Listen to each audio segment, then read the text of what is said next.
ઉત્તરાયણ પર્વ નિમિત્તે બાઇક ચાલકોની સુરક્ષા માટે સુરત શહેર પોલીસ દ્વારા બાઇક ચાલકોને સેફ્ટી ગાર્ડ અને સેફ્ટી બેલ્ટનું વિતરણ કરવામાં આવી રહ્યું છે। કતારગામ ગોતલાવાડી ખાતે સુરત શહેર ટ્રાફિક ડીસીપી પન્ના મોમાઈયા અને એસસીપી વીપી ગામિત સાહેબની અધ્યક્ષતામાં ત્યાંથી પસાર થતા રાહદારીઓને ઉત્તરાયણ પર્વ દરમિયાન સેફ્ટી રાખવા અંગે માર્ગદર્શન આપવામાં આવ્યું છે। આ સાથે તેમની બાઇક પર સેફ્ટી ગાર્ડ અને ગળા પર ઘાતક દોરીની ઈજાઓ ન પહોંચે તે માટે સેફ્ટી બેલ્ટ તેમને પહેરવામાં આવ્યા હતા।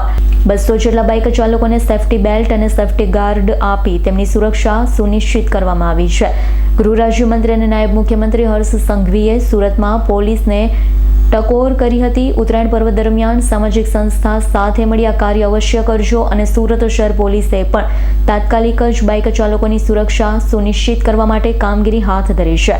ઉપરાંત ડીસીપીએ જણાવ્યું હતું ચાઇનીઝ દોરીના વેચાણ પર પ્રતિબંધ છે, જેથી જો કોઈ પણ આવું કૃત્ય કરશે તો તેના વિરુદ્ધ કાયદેસરની કાર્યવાહી કરવામાં આવશે।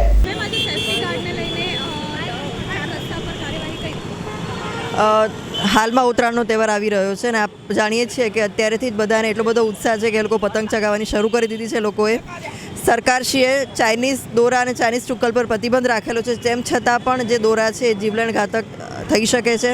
એટલે જે વાહન ચલાવનાર વ્યક્તિ છે એને જો દોરો આવે તો એનું ગળું કપાઈ શકે છે, ઈજા થઈ શકે છે અને એ પડી જાય તો બીજા વાહન ચાલકને પણ એક્સિડન્ટ થાય અને બીજાને પણ ઈજા થઈ શકે છે।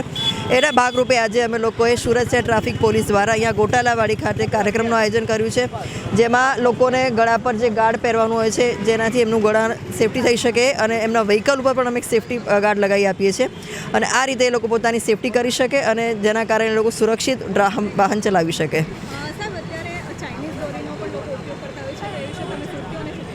ચાઇનીઝ દોરી અને ચાઇનીઝ ટુક્કલ પર સરકારશ્રીએ પ્રતિબંધ મૂકેલું છે અને અત્યારે જ તમામ પોલીસ સ્ટેશનની પોલીસ અને સુરત શહેર પોલીસ બધા જ એ કેસો કરવા માટે અમે લોકો કટિબદ્ધ છીએ અને એ ન જ વાપરવું જોઈએ લોકોએ, એની પણ અત્યારે લોકોને અપીલ કરી રહ્યા છીએ અમે। Bureau report S9 news Surat. અમારી તમામ માહિતીથી અપડેટ રહેવા માટે જોડાયેલા રહો S9 ન્યૂઝ સાથે।